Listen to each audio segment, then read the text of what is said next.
Kabanata 1471. Mabilis na muling bumalik sina Severin at Sofia kay Bowen at sa ibang miyembro ng grupo bago sila sabay na lumipad patungo sa direksyon ng Southlink City gamit ang espada. Isang araw ang lumipas, patuloy pa rin sina Sheila at Diane sa pag-window shopping sa Southlink City. Sa nakalipas na ilang araw, matindi ang kanilang pagsasanay kaya naman natuwa sila sa pagkakataong magkaroon ng kasiyahan sa araw na iyon. Matapos maglakad ng ilang sandali, uminom ng kaunting kape si Sheila at nagsabi, "Hey Diane, hindi ba sinabi ni Severin na 2 linggo lang siya mawawala? 3 linggo na ang lumipas, bakit hindi pa siya bumabalik? Anong problema? Mismo na ba siya?" Tanong ni Diane na may mapang-akit ng ngiti. Biglang namula si Sheila, "Hindi, nag-aalala lang ako sa kanya. Narinig ko lang na isa ang Foggy Forest sa 10 pinakamapanganib na lugar. Kahit punong-puno ito ng espiritual na halamang gamot, puno rin ito ng mabagsik na espiritual na hayop. At habang mas malalim ka, mas mabagsik ang mga espiritual na hayop. Paano hindi ako mag-aalala?" Ngunit kampante si Diane sa kakayahan ni Severin kaya ngumiti siya at nagsabi, "Huwag kang mag-alala. Hindi lang pisikal na malakas si Severin, kundi malakas din ang isip. Sigurado akong ayos lang siya. Bukod pa rito, kahit ang mga nasa antas ng Warrior King ay pumupunta roon para manghuli ng kayamanan, kaya ano ba ang maaaring mangyari kay Severin?" Pagkatapos ng sandaling katahimikan, dagdag pa niya, "Pero iniisip ko kung naghalikan na ba sila ni Sofia. Ibig kong sabihin, matagal na silang wala at magkasama 24/7, kaya dapat may nangyari na sa relasyon nila, hindi ba?" Agad na naging interesado si Sheila sa paksa. "Depende siguro kay Sofia. Kung ako iyon, gagamitin ko ang pagkakataon para akitin si Severin. Para wala siyang choice kundi makasama ako. Ako na ang unang hahakbang at itutulak siya sa kama." Nagtaas ng kilay si Diane at tiningnan siya ng may gulat. "Wow, hindi ko inakala na ganito ka. Alam kong type ka na hindi titigil para makuha ang isang lalaki pero mukhang mali ang pagkaka-assume ko sa iyo, Sheila." Ang sabi ni Sheila ng mahiyain, "Ang sinasabi ko lang. Pagdating sa tunay na sitwasyon, masyado akong kinakabahan para gumawa ng anuman. Bukod dito, tiyak na iisipin ng iba na malandi ako kung itutulak ko ang lalaki sa kama." Tumawa si Diane. Nang bigla, may lumipad na espada papunta sa kanila. "Wow, tingnan ang malaking espada." Pinahinto ni Severin ang kanyang espada bago bumaba kasama si Sofia at itinago ang espada. "Nakita ko kayong nagwi-window shopping mula sa malayo gamit ang aking kakayahan sa telekinesis," sabi ni Severin na may ngiti. Bigla, napuno ang plaza ng tao. Lumapit si Bowen kina Sheila at Diane at nagsabi, pagbati, "Miss Sheila, Miss Diane." "Diane, Sheila, ito ang Hallmaster ng Capra Hall, si Bowen Lineker." "Pagbati, Mr. Bowen. Magkaibigan naman tayo kaya pwedeng wala na ang formalidad," sabi ni Diane na may ngiti. Sa sandaling iyon, lumipad din sina Larry, Rachel at ang ibang miyembro ng grupo nang makita ang lumilipad na espada ni Severin. "Haha, mukhang maayos naman ang lahat Supreme Leader," sabi ni Larry nang makita ang lahat ng tao roon. "Pagbati, mga kapatid ng Capra Hall. Naghanda na kami ng lugar para sa inyo. Sapat ang espasyo para sa lahat dahil hindi naman kayo masyadong marami." Matapos iyon, muling tumawa siya bago ipakilala ang sarili, "Ako si Larry Dunn, Hallmaster ng Draco Hall. At ako naman si Mick Whitley, Hallmaster ng Moss Hall," sabi ni Mick na may ngiti. Isa-isa rin na ipinakilala ang iba pang mga Hallmaster. Sige, huwag na natin pasikipin ang lugar ng mga tao. Magpakilala kayo at dalhin si Mr. Bowen at ang kanyang mga tao sa kanilang mga kwarto. Miss Rachel, pwede mo bang i-book ang hotel para sa atin upang makipag-dinner kasama ang lahat ng Hallmasters at Elders ngayong gabi?" Tumango si Rachel na may ngiti. "Oo naman. By the way, may magandang balita akong sasabihin. May balita na tayo tungkol sa Sus Hall." Nang marinig ito, agad nang umiti ng tuwa si Severin. Maganda. Hahaha, mayroon na tayong balita tungkol sa isa pang hall. Talagang magandang balita ito. Sabihin mo, anong impormasyon ang nakuha mo?" Ngumiti lang si Rachel nang may halong lihim at nagsabi, "Sasabihin ko sa inyo mamayang gabi habang umiinom tayo. Mas mabuti pang makasama mo muna sina Miss Diane at Miss Sheila ngayon. Matagal na silang naghihintay sa iyong pagbabalik. Haha, sige, sige. Iiwan ko kayo sa pag-aasikaso ng ating mga kapatid mula sa Capra Hall habang sasama ako sa kanila, sabi ni Severin. Pagkatapos noon, umalis siya kasama sina Sheila at Diane. Tara na, isa na tayong malaking pamilya ngayon. Sinabi ng ating Supreme Leader na wala ng Capra Hall o Canis Hall o Moss Hall kapag nagkatipon na tayo. Lahat tayo ay mapapasailalim sa Draco Deus Temple mula ngayon, sabi ni Larry, na nangunguna sa daan. Sa likod niya ay ang Hall Master ng Gales Hall, si Nancy. Sinabi niya, matagal ko nang gustong palitan ang pangalan ng hall namin. Hindi niyo alam kung ilang beses na akong pinagtawanan ng mga tao dahil inisip nila ang salitang gallstone. Hahaha, ganoon din sa Moss Hall. Palaging iniisip ng lahat na Mouse Hall ang pangalan ng hall namin. Pero siguro mas mabuti ito kaysa Gales, sabi ni Mick. Nang marinig iyon, hindi maiwasan ni Nancy ang pag-roll ng mata sa kanya. Parang kasabwat ang palayok at tekor. Hahaha, siguro hindi ako dapat magreklamo tungkol sa Capra Hall.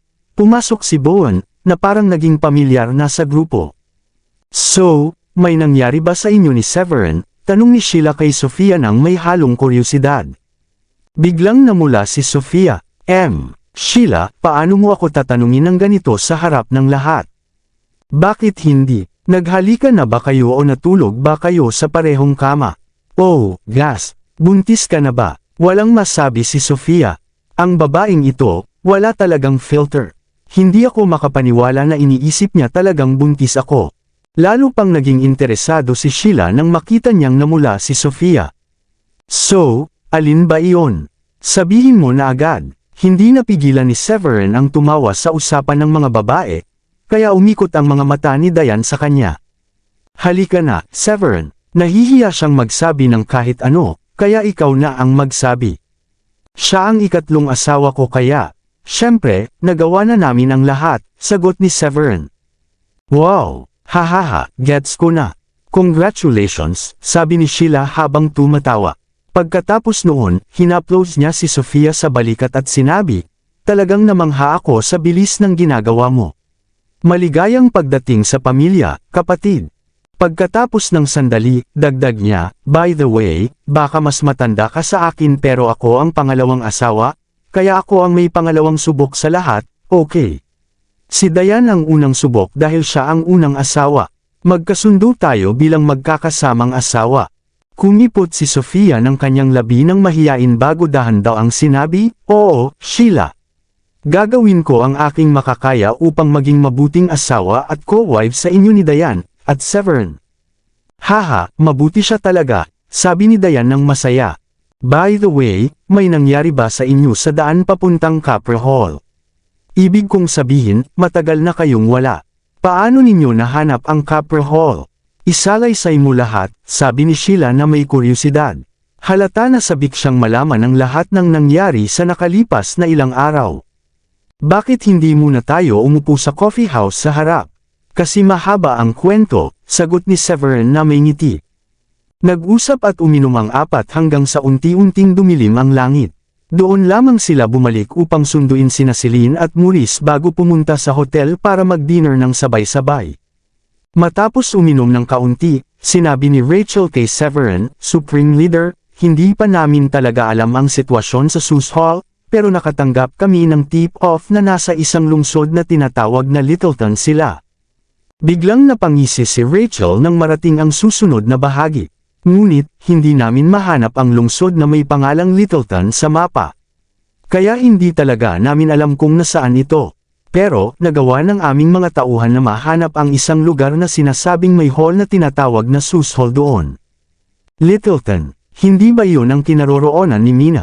Tanong ni Severin na may nagulat ng ngiti. Alam mo kung nasaan iyon? Tanong ni Rachel na nagulat. Lahat din ay nakatingin sa kanya na nagulat. Hindi ko alam ng eksakto kung nasaan, pero alam ni Sofia.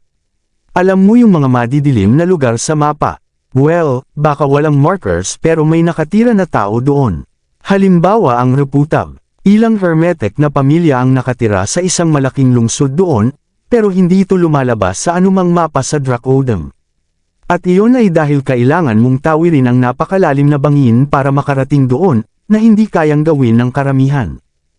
Ayos lang. Basta may nakakaalam ng eksaktong lokasyon, mapapagalaw ko ang aking mga tao sa paghahanap kung nasaan ang Littleton. Ngumiti si Rachel, hihilingin ko sa mga tauhan ko na alamin kung nasaan ang iba pang mga hall. Ang Littleton ay isang isla na lungsod. Hindi pa ako nakapunta roon pero sigurado akong maipapadala ko kayo roon. Nasa timog silangang sulok ng karagatan at aabutin ng 3 araw sa paglipad bago makarating, sabi ni Sofia na may ngiti. Oh my God, sa iyong kakayahan, 3 araw pa rin aabutin. Tanong ni Diane na nagulat. Ang layo naman. Nakakunot ang noo ni Severin. Sofia, ang flight time ba ay base sa iyong bilis? Hindi ko iniisip na aabutin ng ganito katagal kung sa aking bilis, sabi niya. Hindi inaasahan, ngumiti si Sofia at sinabi, hindi, base ito sa iyong bilis. Aabutin ng hindi bababa sa 10 araw kung sa aking bilis. Sandali lang nawala ang pananalita ni Severin. Pagkatapos ng ilang sandali, sinabi niya, tama si Diane. Ang layo nga, hindi ka taka-taka na walang marker para sa Littleton sa mapa.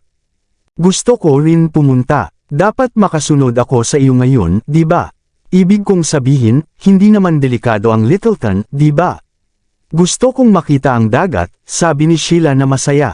Kasing excited din si Diane. Ako rin. Hindi pa ako nakapunta roon dati. Siguradong maganda ang tanawin habang papunta. Severin, bakit hindi mo sila isama sa pagkakataong ito? Ang kanilang kakayahan ay higit na sapat para harapin ang anumang problema na maaaring dumating. Bukod pa rito, hindi naman tayo pupunta sa delikadong lugar at magiging masaya kung may kasama tayo habang papunta, sabi ni Sofia.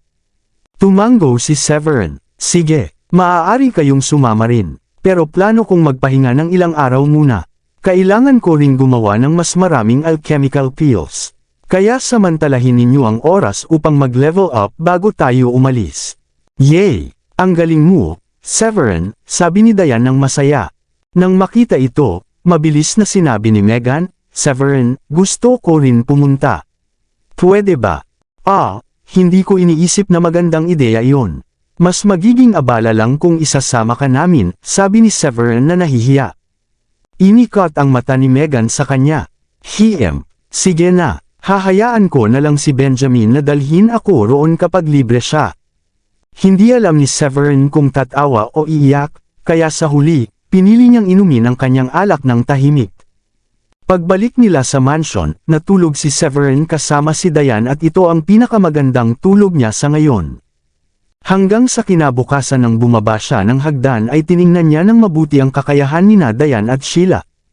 Hindi masama. Talagang malaki ang inyong pag-unlad sa loob ng 20 araw na wala ako.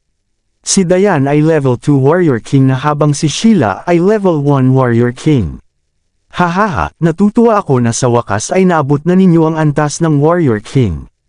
Iniyabang ni Sheila, hindi na kailangan pang sabihin. Masipag kaming nag-training ni Diane habang kayo ni Sofia ay naglalaro sa labas. Kailangan kong sabihin na gustong-gusto ko ang biglaang pagtaas ng kapangyarihan nang maabot namin ang Warrior King. Kabanata 1475. Ngumiti rin ng banayad si Diane.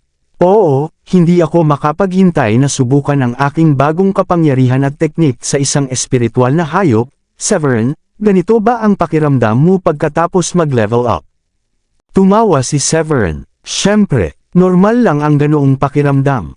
Bukod pa rito, hindi lang kayo magiging sabik na makipaglaban sa espiritual na hayop pagkatapos ng leveling up, kundi pakiramdam ninyo ay parang wala kayong kapantay matapos ang breakthrough na naranasan ninyo. Oo, oh my God, ang sarap ng pakiramdam ng maka-level up sa Warrior King. Parang hawak ko sa loob ko ang lahat ng kapangyarihan sa universo, sabi ni Sheila na buong-buong sumasang-ayon sa kanya habang mabilis na humagic hick. Matapos pag-isipan, napilitan si Severin na sabihin, sa totoo lang, sa antas ninyo, pwede kayong lumabas ng lungsod para makipag-friendly fight sa isa't isa.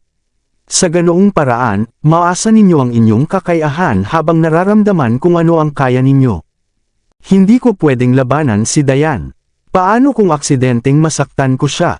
Bukod pa rito, hindi ko kayang saktan ang isang kapamilya, sabi ni Sheila agad. Sumunod si Diane. Tama siya, hindi pwede na mag-away kami. Higit pa rito, nasa yugto pa rin kami kung saan hindi pa namin ganap na nakokontrol ang aming bagong kapangyarihan. Kaya mataas ang posibilidad na masaktan talaga namin ang isa't isa. Nang marinig ito, kumuha si Severin ng 2 second-grade low-rank na alchemical pills at ibinigay kina Diane at Sheila. Aalis tayo sa susunod na mga araw. Kainin ninyo ang mga pills na ito. Medyo matatag na ang inyong level kaya subukang mag-level up pa sa mga susunod na araw. Paano naman si Sofia? Hindi ba siya malulungkot kung wala rin siyang pill? Tanong ni Sheila matapos kunin ang pill kay Severin. Tumango si Diane bilang pagsang-ayon. Oo, lahat kami ay iyong asawa kaya kailangan mo kaming pantay-pantay na tretuhin. Ngumiti si Severin ng may halong biro. Huwag kayong mag-alala, dapat alam ninyo na hindi ako pumapabor. Kaka-breakthrough lang niya at nag-i-stabilize pa ang kanyang level. Kaya kailangan niyang maghintay bago ipagpatuloy ang level up training. Talaga, anong level na niya ngayon? Tanong ni Sheila na may kuryosidad. Level 6 Warrior Emperor na siya, sabi ni Severin na may ngiti. By the way, kailangan ko ring magsanay ng mabuti pagkatapos ibigay sa inyo ang mga pills. Dapat maabot ko ang level 3 Saint Warrior kung ma-refine ko ang aking 5th grade spiritual fruit. Sige, mag-training tayo ng mabuti at aalis tayo pagkatapos maabot mo ang level 3 Saint Warrior, sabi ni Diane ng masaya. Tumango si Severin at agad na bumalik sa kanyang kwarto. Pagdating doon, kinuha niya ang isang Golden Sky Spirit Fruit at nang makita ito, hindi niya napigilan ang lunukan ang kanyang laway. Ang spiritual fruit ay sobrang tamis kaya tiyak na masarap. Tinikman ni Severin at agad siyang na-transport sa paraiso ng lasa. Pagkatapos noon, nilamon niya ang natitirang bahagi ng spiritual fruit at hindi nagtagal, wala nang natira. Pagkatapos lunukan ng Golden Sky Spirit Fruit, isang matibay ngunit nakapapawi na enerhiya ang dumaloy sa buong katawan niya. Ang galing, malakas at nakapapawi ng sabay. Mas madali itong gamitin sa pagpapatuloy ng refinement. Matapos maranasan ang buong enerhiya, agad na sinimula ni Severin ang kanyang training exercises at nagsimulang sumipsip ng enerhiya. Lumipas ang oras ng paisa-isa, at ang espiritual na enerhiya sa katawan ni Severin ay unti-unting tumaas. Lalong tumindi ang espiritual na enerhiya. Sa wakas, isang makapangyarihang alon ang kumalat sa paligid niya, na agad niyang itinupi pabalik. Naabot ko na ang level 3 Saint Warrior. Labis ang tuwa ni Severin. Hindi niya inaasahan na magiging ganito kaayos ang lahat, lalo na nasobra pa ang enerhiya ng spiritual fruit sa kanyang katawan. Bukod sa breakthrough sa level 3 Saint, handa na rin siyang mag-breakthrough sa mid-stage 3rd rank Saint. Tulad ng inaasahan, na-stabilize ang attainment ni Severin sa level 3 Saint matapos ma-absorb ang natitirang enerhiya mula sa prutas. Medyo nagulat siya nang bumukas ang mga mata at nakita niyang gabi na pala. Sok, ang bilis ng oras. Hindi ko inakala na gabi na. Hindi inaasahan ni Severin na tatagal ng ganito ang refinement process. Ngunit mabilis nga ang oras tuwing nagpa-practice siya. Pagkatapos mag-isip pa, naligo si Severin at naghanda na pumunta sa kwarto ni Sheila para sa gabi. Nang pinalawak niya ang kanyang mental force sa buong pader, napansin niyang patuloy pa rin ang pagsasanay ni Sheila matapos niyang ibigay ang pill. Wala siyang choice kundi pumunta sa kwarto ni Sofia. Napangisi si Sofia nang buksan ang pinto. Bakit ka nandito? Dapat ay kasama mo si Sheila ngayong gabi. Pagkatapos ng mahabang biyahe, dapat ay nagpapahinga ka. Pumasok si Severin sa kwarto at isinara ang pinto. Nagta-training sila, kaya ikaw na lang ang natira. Bukas ng gabi ay makasama ko si Sheila kapag natapos na siya mag-practice. Nawala nang masabi si Sofia. Hindi niya inakala na sobrang energetic ni Severin na magpaplano pa para sa darating na gabi. Sa wakas, naintindihan niya kung bakit sina Sheila at Diane ay umaasa na maaaring kumuha siya ng isa pang asawa. Walang duda, dahil sa galing ni Severin sa kama. May plano ka na sa lahat, hindi ba? Ngumiti si Sofia ng may halong biro. Lumapit siya sa gilid ng kama at umupo. Lumapit si Severin, nag-isip, at sinabi kay Sofia, alam na ba ng tatay mo ang tungkol sa relasyon natin ngayon? Naalala ni Sofia ang isang bagay at hindi mapigilan ang pagsabi. Oo nga, halos makalimutan ko. Alam na ng tatay ko. Masaya siya sa iyo, syempre, pero may isang hiling siya. At ano iyon? Napangisi si Severin at tiningnan si Sofia nang may halong pag-aalinlangan. Ngumiti si Sofia at sinabi, sabi niya, hindi masyadong mahalaga ang iba pang bagay at hindi mo na kailangan magpakasal. Ngunit gusto niya ng betrothal gift mula sa iyo. Inaasahan ni Severin na magbibigay si Sofia ng napakaseryosong balita sa kanya, kaya nang marinig ang tungkol sa betrothal gift, nagulat siya ng kaaya-aya. Oh, betrothal gift. Oo, ihahanda ko ito. Natuwa si Sofia nang agad na pumayag si Severin. Ipinagpatuloy niya, mataas ang hinihingi ng tatay ko. Ang kondisyon niya ay kailangan mong ibigay sa kanya ang 10 third-grade low-rank pills. Ngumiti si Severin nang marinig iyon. Napaka-reasonable ng hiling na iyon. Marami tayong naipon na spiritual herbs ngayon. Ere-refine ko ang mga pills sa mga susunod na araw kapag may libreng oras. Pagbalik natin mula sa Littleton at makapagpahinga, bibisitahin natin ang tatay mo sa Stormy Moon Sect. Tumango si Sofia ng masaya at sumagot, sige. Ayos na iyon. Hindi napigilan ni Severin na yakapin siya at halikan matapos makita ang kanyang maningning na ngiti. Kinabukasan, nagkaroon si Severin ng libreng oras at nagpa siya na i-refine ang malaking dami ng third-grade medium-rank spiritual herbs sa mga pills. Sanay na siya rito, ngunit nais niyang mas maging bihasa upang mas madaling mag-breakthrough sa third-grade high-rank na alchemist. Bukod sa paggugol ng oras kasama ang kanyang pamilya at anak, inilaan ni Severin ang karamihan sa kanyang libreng oras sa pag-refine ng pills. Sa pagtatapos ng araw, matagumpay niyang na-refine ang higit sa 30 third-grade medium-rank pills. Pagdating ng gabi, pumunta si Severin sa kwarto ni Sheila. Medyo kinakabahan ito at nagtanong, bakit ka nandito, ha? Ngumiti si Severin at lumapit upang mahawakan siya. Gusto kong matulog kasama ka kagabi, ngunit napansin kong abala ka sa training at halos maabot ang breakthrough. Kaya nagpasya akong pumunta ngayon, sabi niya. Pagkatapos ay napangisi siya at nagpanggap na hindi masaya, ano ba? Hindi ka ba masaya na makita ako? Lumiko si Sheila at sumagot na namumula, syempre, masaya ako. Talagang natutuwa akong pumunta ka para makita ako. Miss na namin kayo habang wala ka. Naramdaman ni Severin ang init sa kanyang puso. Hinalikan niya ang leeg ni Sheila at napahadyak siya ng bahagya. Bahagya ring nanginginig si Sheila bago e-roll ang mga mata kay Severin. Bakit hindi mo ako sinabihan, Chong?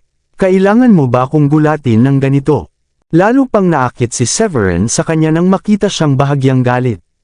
Hinawakan niya ang payat na baywang nito at sinabi, sige, sasabihan kita sa susunod. Medyo gabi na, matulog na tayo, darling. Mas maganda iyon, sagot ni Sheila na namumula. Hindi nagtagal, dinala ni Severin si Sheila sa kama at inihiga. Ang atmosfera sa kwarto ay mabilis na napuno ng pagnanasa. Kinabukasan, bumalik si Severin sa kanyang kwarto at nag-ipon ng mga materyales mula sa 7 o 8 iba't ibang uri ng halaman. Panahon na para subukan kung gumawa ng third-grade high-rank pills. Sana makagawa ako ng breakthrough sa third-grade high-rank alchemist para maipagpatuloy ko ang mas mataas na target. Sabik na sabik si Severin sa kanyang breakthrough para maging 4th rank na alchemist dahil makakatulong ito ng malaki sa bisa ng mga pills na ginagawa niya para sa kanyang cultivation. Ang 4th rank pills ay magpapabilis ng kanyang progreso ng mas epektibo. Ang 3rd grade pills, bagamat nakakatulong sa regular na progreso, maaaring hindi kasing epektibo para maabot ang susunod na level. Kung hindi gagamitin ng maingat, maaari pa nitong hadlangan ang kanyang progreso. Malalim ang paghinga ni Severin habang naghahanda siyang i-refine ang pill. Gumagawa siya ng medyo simple ngunit 3rd grade high-rank pill na nangangailangan ng mas maraming materyales kumpara sa 3rd grade medium-rank pills. Nabigo siya sa kalagitnaan ng unang pagtatangka, at ang hirap nito ay syempre mas mataas kaysa sa 3rd grade medium-rank pill. Gayunpaman, hindi siya gaanong nabahala sa mga pagkabigo dahil sa sapat na supply ng materyales niya.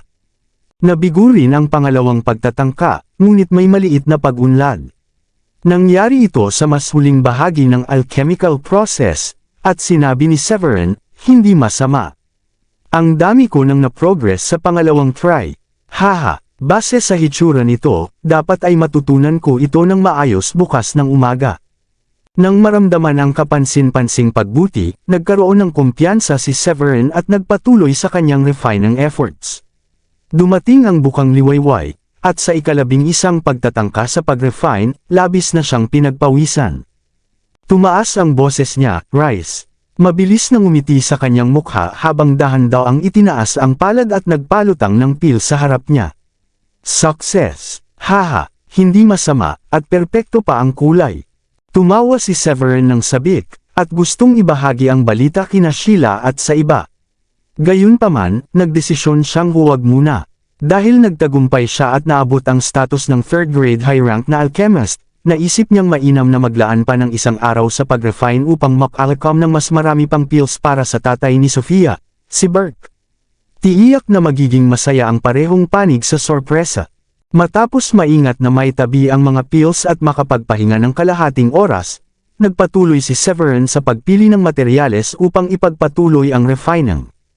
Kinabukasan, malapit na niyang tapusin ang kanyang trabaho nang may hindi inaasahang bisita. Ang bisita ay isang magandang babae. Isang magandang babae ang naghahanap sa iyo, Severin.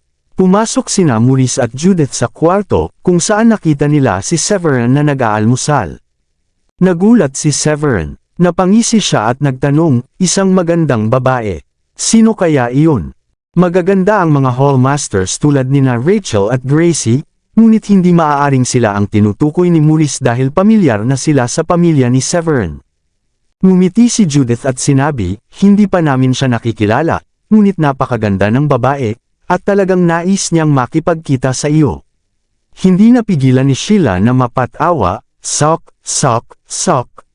Sino kaya ang dilag na ito? Bibigyan mo ba kami ng dahilan na aksidente mo lang siyang nakasalubong habang nasa mission ka? Tinukso ni Sheila si Sofia habang nakatingin. Maraming salamat sa lahat ng sumusubaybay. Please subscribe and follow my YouTube and Facebook channel, Filipino Novel. Maraming salamat po. Namula si Sofia matapos marinig ang biro at nais na itakip ang kanyang mukha sa buhangin na parang ostrich. Iniroll ang mga mata ni Sofia kay Sheila at sinabi, pwede bang huwag mo na itong banggitin sa hinaharap? Nakakahiya. Sumagot si Sheila na walang pakialam, ano bang nakakahiya rito? Kung may gusto ka sa isang tao, ang pinakamainam na gawin ay habulin siya. Nakuha mo rin naman ang kanyang puso sa huli, hindi ba? Hindi napigilan ni Severin ang mapahalo-halong aliw at pagkainis sa pagiging tapat ni Sheila. Hindi rin napigilan ni Sofia ang pagtawa, ngunit habang ngumingiti, may pumailan lang na ideya sa kanyang isip at sinabi, baka si Miss Stephanie na ang nandito. Matagal kayong magkasama sa Foggy Forest, at nakipagtulungan ka rin sa kanya laban sa Devil Gang. Posible, ngunit si Stephanie kaya iyon. Sinabi niya noon na may mission siya at baka dumalaw siya rito gamit ang dahilan na makipagkita sa isang lumang kaibigan, sabi ni Sheila ng masigla. Napag-usapan ni na Sofia, Sheila, at Diane ang pangyayari sa Foggy Forest, kaya alam na ng lahat ang pagkikita ni Severin kay Stephanie doon. Ngumiti si Severin ng may halong biro at nagpas siya na alamin kung sino iyon. Tara, tingnan natin kung sino siya. Parehong mausi sa sina Diane at Sheila habang sinusundan si Severin palabas. Pagdating sa pintuan, nakita nila ang isang kaakit-akit na babae na nakasuot ng sexy red skirt. Nang makita si Severin, sumigaw ng sabik, Master, Master. Sinabi ko sa kanila na ako ang alchemy apprentice mo, pero wala ni isa sa kanila ang naniwala.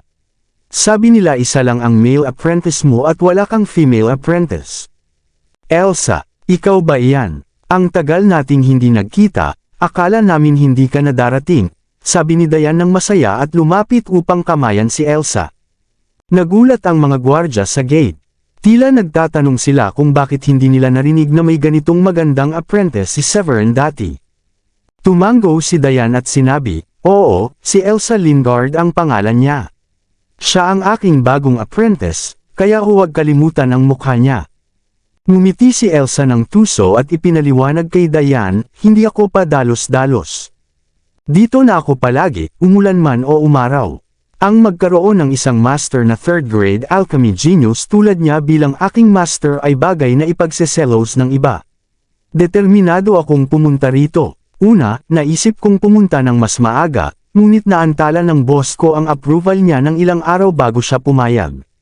Pagkatapos, nagpasya akong bisitahin muna ang pamilya ko sa aking bayan dahil may oras ako, at saka ko lang natagpuan ang daan patungo rito. Ngumiti si Severin at sinabi, mabuti at nandito ka na ngayon. Nangako akong ituturo sa iyo ang alchemy, kaya tutulungan kitang matutunan lahat ng aking kaalaman. Ngumiti si Elsa at nagtanong, dapat ba akong bumili ng villa sa ibang lugar, o manatili na lang dito? Medyo nawala sa salita si Severin dahil sinadya ni Elsa ang tanong kahit malinaw na mas gusto niyang manatili. Tumawa siya at sumagot, marami tayong bakanteng kwarto dito. Aayusin ni Diane ang isa para sa iyo. Kabanata 1500. Nagliwanag ang mukha ni Elsa sa tuwa. Kaagad siyang gumawa ng magalang na galaw at sinabi, maraming salamat, Master. Pinahahalagahan ko ito. Ngumiti ng pilyo si Sheila at nagbiro, ang apprentice mo ay napakagandang babae. Ano ang pakiramdam mo na magkaroon ng ganitong kagandahan bilang apprentice mo? Medyo nagulat si Severin sandali bago sumagot. Ano ang pakiramdam ko? Malakas ang kanyang mental energy, kaya malaki ang posibilidad na may natural na talento siya sa alchemy. Sana maipakita niya ang kanyang potensyal pagdating sa pag-unawa sa mga detalye ng larangang ito. Ngumiti si Diane. Lumapit siya kay Elsa at sinabi, dumating ka sa tamang oras. Kung bukas ka dumating, baka kailangan mong maghintay ng kaunti bago kami makabalik dahil pupunta na kami sa Littleton. Littleton, ano ang gagawin ninyo doon? Napangisi si Elsa, hindi ito tila bago sa kanya, kaya mukhang may alam na siya tungkol sa Littleton. Pagkatapos ipaliwanag ni Diane na pupunta sila upang hanapin ang Sus Hall, naintindihan ni Elsa ang layunin ng kanilang pagpunta. Hindi napigilan ni Elsa ang ngiti matapos marinig ang paliwanag. Maaari ba akong sumama sa inyo sa paglalakbay na ito, Master? Kakadating ko lang, at hindi ko pa alam ang lugar. Medyo nakakabagot rin kung wala akong kasama. Nasa dilema si Severin. Ang pagdagdag ng ikaapat na kasama sa biyahe, lalo na kapag kasama na niya ang tatlong asawa, ay maaaring maging komplikado. Lalo na't gusto lang ni Elsa sumama para magsaya. Bukod dito, ang pagkakaroon ng apat na babae ay maaaring magdala ng hindi kanais-nais na problema sa daan. Pagkatapos ng sandaling pag-iisip, ngumiti siya ng medyo awkward at sumagot, marahil mas mabuti kung manatili ka rito. Mawala lang kami ng ilang araw, at maaari mong makasama sina Megan at ang iba. Maaari ka ring mamili kasama nila kung mabagot ka. Ipapakita ko rin sa iyo ang ilan sa kaalaman ko sa alchemy, kasama ang mga beginner-level recipes. Sa ganitong paraan, magkakaroon ka ng oras upang magsanay sa alchemy. Hindi kasing mahirap ang alchemy gaya ng inaakala. Sa dedikasyon, eksperimento, at tiyaga, palagi kang makakagawa ng progreso. Naintindihan ni Elsa na ang pagsama sa biyahe ay maaaring magparamdam sa kanya na parang third wheel, kaya tinanggap niya ng maayos ang alok ni Severin. Sige, dahil naging mabait ka at ibinigay sa akin ang ilang mahalagang recipes, magtutuon ako sa alchemy dito. Tumingin siya kay Sofia at sinabi kay Severin, sa pamamagitan ng paraan, maaari mo ba akong ipakilala sa ilang tao rito? Paano kung magsimula tayo sa magandang babae na ito? Tumawa si Severin at sumagot, oo, siya ang aking third wife. Tatawag ka lang sa kanya na Sofia. Ako si Elsa, ikinagagalak kitang makilala. Ngayon nakilala ko na ang lahat ng tatlong asawa. Tara na, Elsa. Dadalhin kita sa villa na maaari mong tirhan. Pagdating sa pag-aaral ng alchemy, kailangan mo ng tahimik na lugar upang makapag-concentrate sa iyong training, sabi ni Diane nang ngumiti habang pinangungunahan si Elsa palabas.